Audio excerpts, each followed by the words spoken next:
Welcome to another tutorial. This is Saidu Jalo, also known as Sadija. This tutorial is titled Network Configuration. If you've not seen my previous videos on how to install the Linux operating system and also how to install Oracle Database 12c, you can go and watch those videos, as this one is a continuation from where we stopped the last time, which was installing Oracle Database. Now we have to configure the network for the database. So we know after the installation of a database, you have a functional database with client server environment that has been minimally configured, and that is always the case. After you've installed your database, you can connect to the database. You'll be able to log into your database and do whatever. You'll be able to connect to it.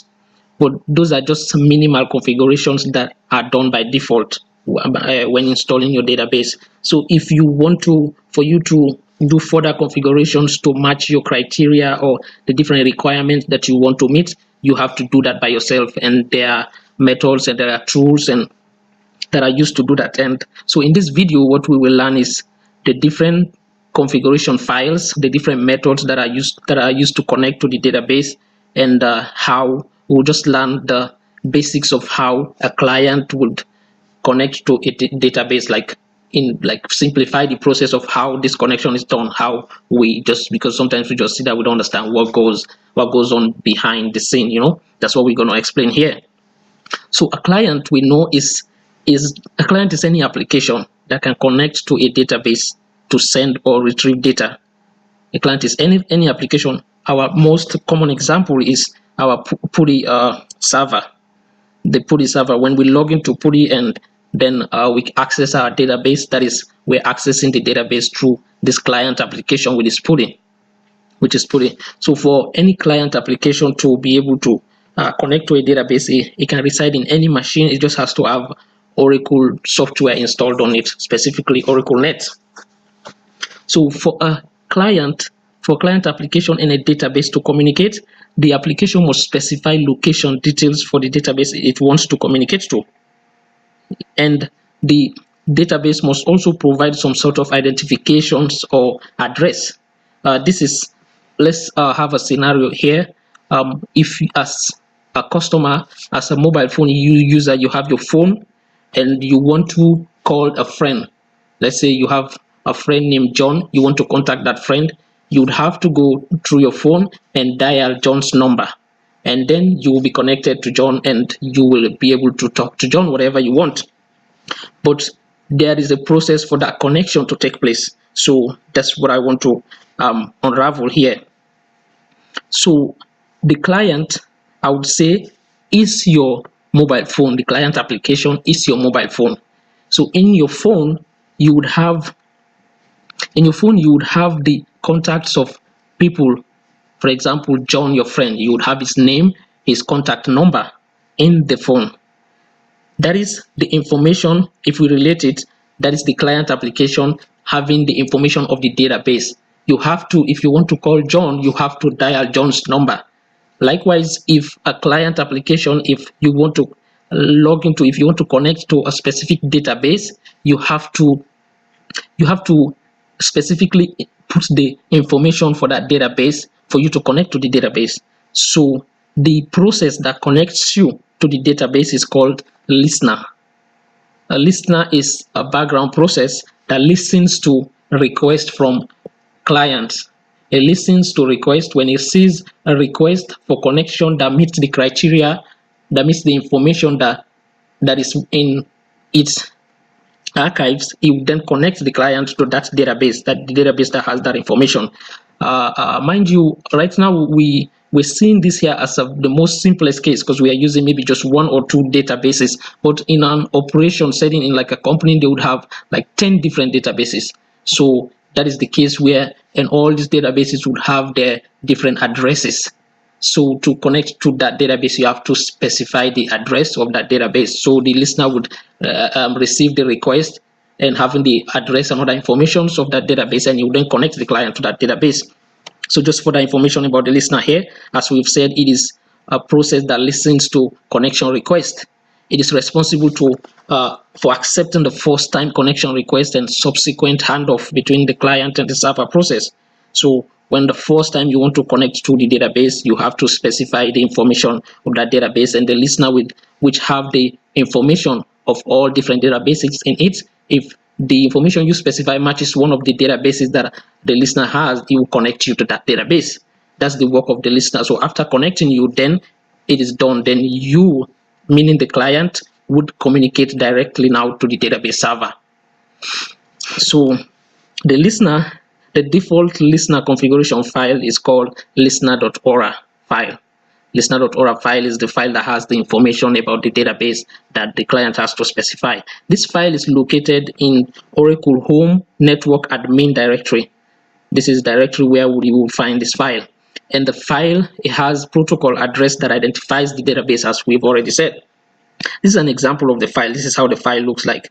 It has a name. In this case, it is just listener, which is normally the default name. That's the name that comes when you just install your database. You just give it the listener. You can change it to whatever name you want, but normally it is the system identifier that normally we use as the listener name. So, but after your first install of your database, this is what you have. This is what we refer to as a default listener. A default listener is one that has a protocol as TCP and a port number of 1521. So as we've seen, this is the description of the listener. It has a protocol, it has host, which is whatever host name you give to your database, and the port number. So if the port number is 1521 and the protocol is TCP, then that qualifies as a default listener. This 1521 port number is set aside by Oracle for example, learning purposes. This is what you have normally most times when you first install a database. In a production setting, in a production database, you will never use this 1521 because they will give a different port number, because this is just what Oracle put aside for learning purposes. So this is the information that is stored in the listener.ora file, and this is the information that we will go and try to change later, or adjust it, or redo it just to see how it works. So now let's see the client side. So the client, as we've said, uses a connect descriptor to specify the database it wants to connect to. For example, dialing your friend John, his number, that's the descriptor, that's the connect descriptor. That is what the network, the mobile service provider, it will receive that request and then connect you to John. So the client, any client on PuTTY, we have to use that connect descriptor. So informations about that connect descriptor is normally stored in this file that is called tnsnames.ora file. tnsnames.ora file, that is where we store information about the connect descriptor. So, and the connect descriptor contains protocol address and the database service names. We will see that just later here. And again, this file is located in the same directory, Oracle Home Network Admin. This is directory where the tnsname.ora file is located also. So this file contains information that is in the listener.ora file plus the service name of the database. So if you can remember, this was the information that was in the listener.ora file. We saw that the address, protocol, host name, and port number. So the added information here is this one, connect data, which says service name, which we have the service name of our database here. So this is the information that is that the client will have. The client will have to specify this information for it to connect to this database, to this specific database. So this is like the information of your friend, his mobile number and his name and all. So that's what you use to connect to him. So this here is the methods that we can use to connect to the database. This example here I will give is we have now different ways to connect to someone. We have you can call his number, his normal mobile number. You can contact him through his WhatsApp. You can contact him through Facebook Messenger, and so on and so forth. So that is the example here. These are the methods that you can use to connect to the database. We have local naming method and we have easy connect. We will further learn about these methods later in the video, but for us just to know that these are the methods that They have more methods. I just mentioned these two here, and the information about these methods are stored in sqlnet.ora file. This is the file that has information on how many methods or which methods are qualified in your specific scenario on connecting to the database. Again, this file is located in Oracle Home Network Admin Directory. So all the files that are concerning network configuration are located in this directory, Oracle Home Network Admin Directory. So that is good to know, because this is a very important file. So now we've seen the different configuration files. We've known methods that we can use connecting to the database. Now there are tools. As we've said, this video is about configuring our network. There are tools that we use to configure these files. The information in this file can be configured further. So there are tools that can be used.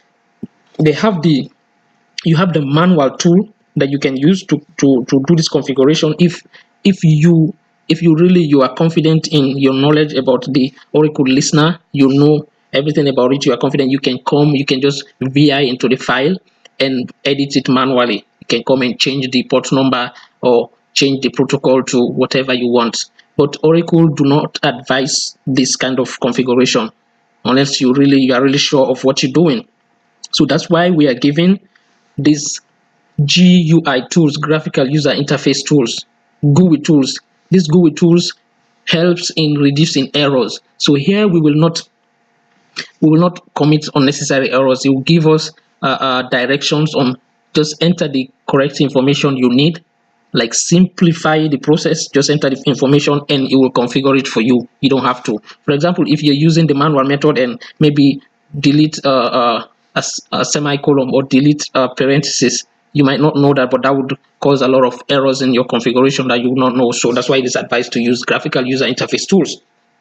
So one of the tools that we use is this Oracle Net Configuration Assistant, commonly known as netca. This netca is a graphical user interface tool that is launched by Oracle Universal Installer, that is after the installation of a database. It is used, as we've said, to configure the listener.ora file, the tnsname.ora file, and the sqlnet.ora file. All those files can be configured. The information in those files can be configured using this tool.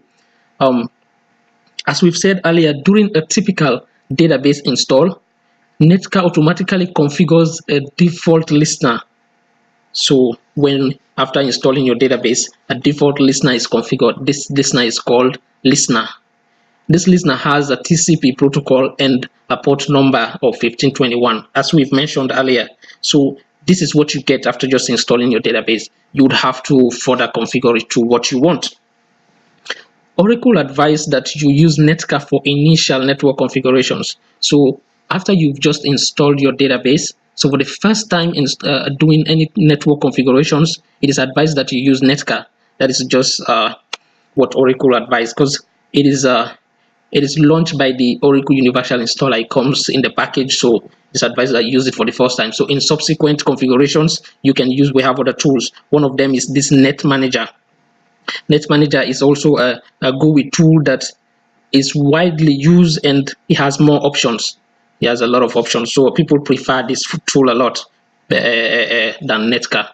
So just to recap here, we've seen that the directory where all these configuration files are located is Oracle Home Network Admin Directory. This is the directory where all these files are located. So it is advisable for you to know this file.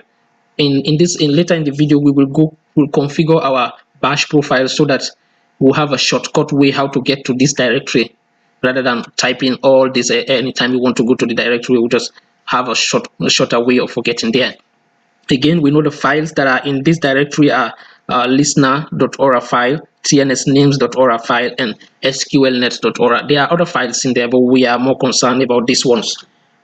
So, and we know what the listener.ora file stores configuration information about the database. The tnsname.ora file stores connect descriptor information of the database, and the SQLnet just stores the different naming methods that can be used to connect to the database. So we will now log into PuTTY and try to just show you how we'll go ahead and do these configurations that we've just mentioned here. So so I will log into. So first of all, don't forget we want to here launch this xmin here, x launch, just because we are going to use a GUI tool, so don't forget to launch it. Just go through and finish that, and then open PuTTY. We already know how to log into PuTTY, so don't forget, make sure that x enable x11 forwarding. I already have that enabled, but make sure that is enabled, because this is what allows you, it allows you to be able to use a GUI tool. So make sure that is enabled, and we then log in.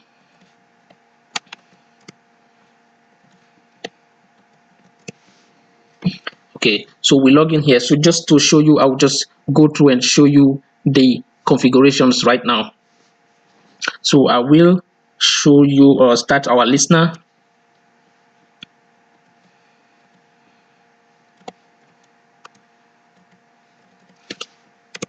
So start the listener. The listener is already started. So let's show the status of the listener. Okay, so if you see right now, this listener is functionally working. It has service. This is the service that we're using. Instance Oracle test status ready. You can see the instance Oracle test, and you always want your listener to say this, the instance, and the status says ready, and it has a one handler. So this listener is working right now. So we can log into our database just to show that. So I'll say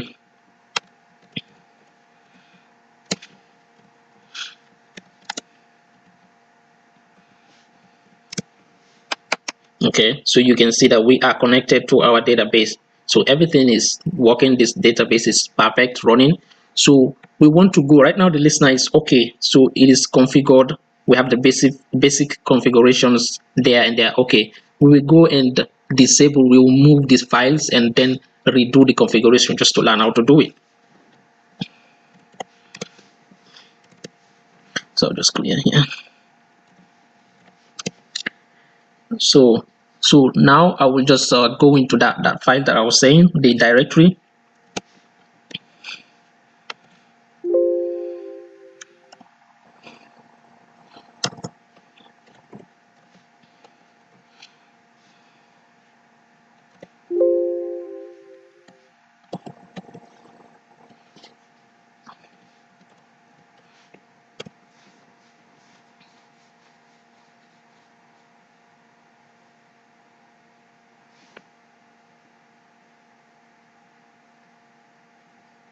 Okay, see, that's why it's good to check.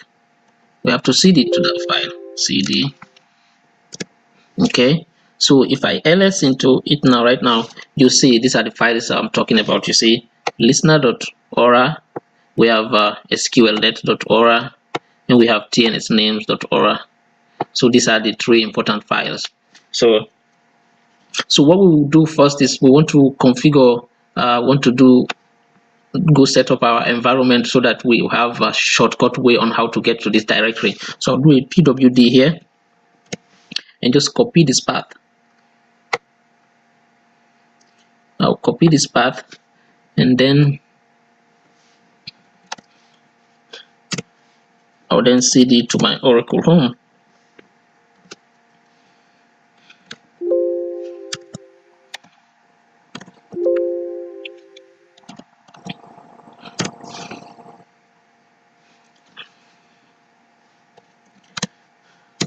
Okay, just and just vi into my bash profile, rather vi into bash profile.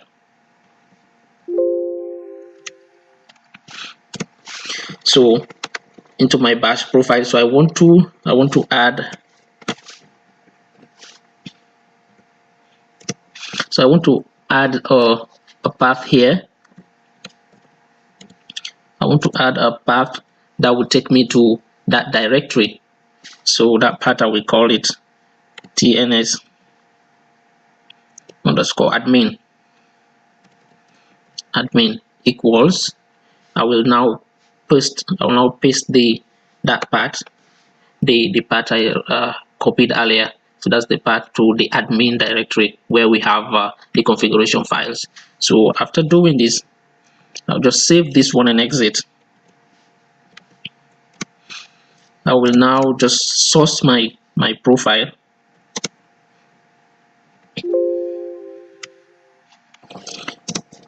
So that is source now. So if we again vi into it, we'll make sure that that is there, or just let's just cd to that, cd to tns names, tns underscore admin. So if you see that, so if I ls here, so it's an easy way now to get to this directory, tns names. So we know all these files are configured right now. So what we're going to do is move them. We're going to move them and then do a reconfiguration again. So I'm going to move all of them to a different location. So mv listener. So I'm going to move the listener to just a new location, just new location nl.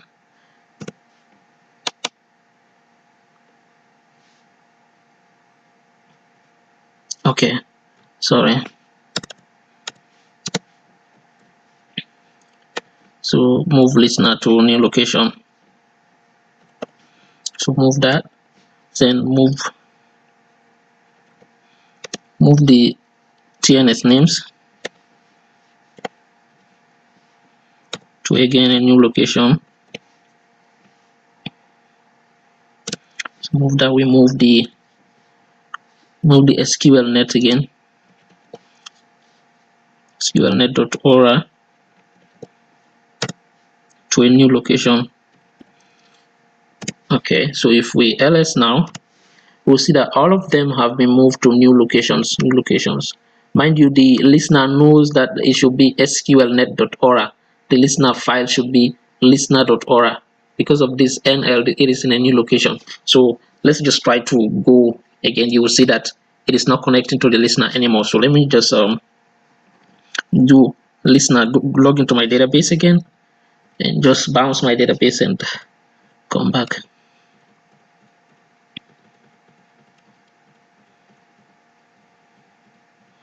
Okay, so I'll just log in here and just bounce the database.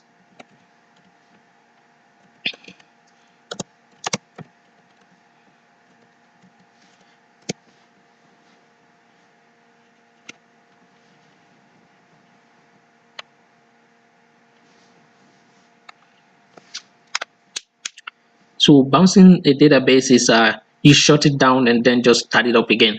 Shut down the database and start it up again. That's what it's called, bouncing the database. So start up.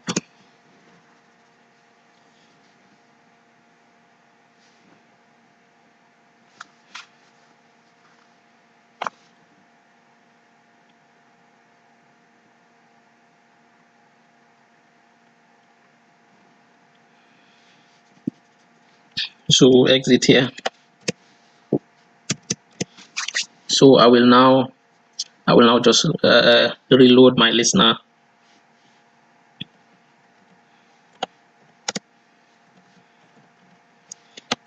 Listener reload. Okay, so if I now do listener status, we'll see that it says now that listener supports no service, because we've moved all the files. So it is not when the process, when it tries to connect the database, it doesn't see any listener. There is no information in the files there, so it's supporting no service. So we have to now configure our listener again for it to support services.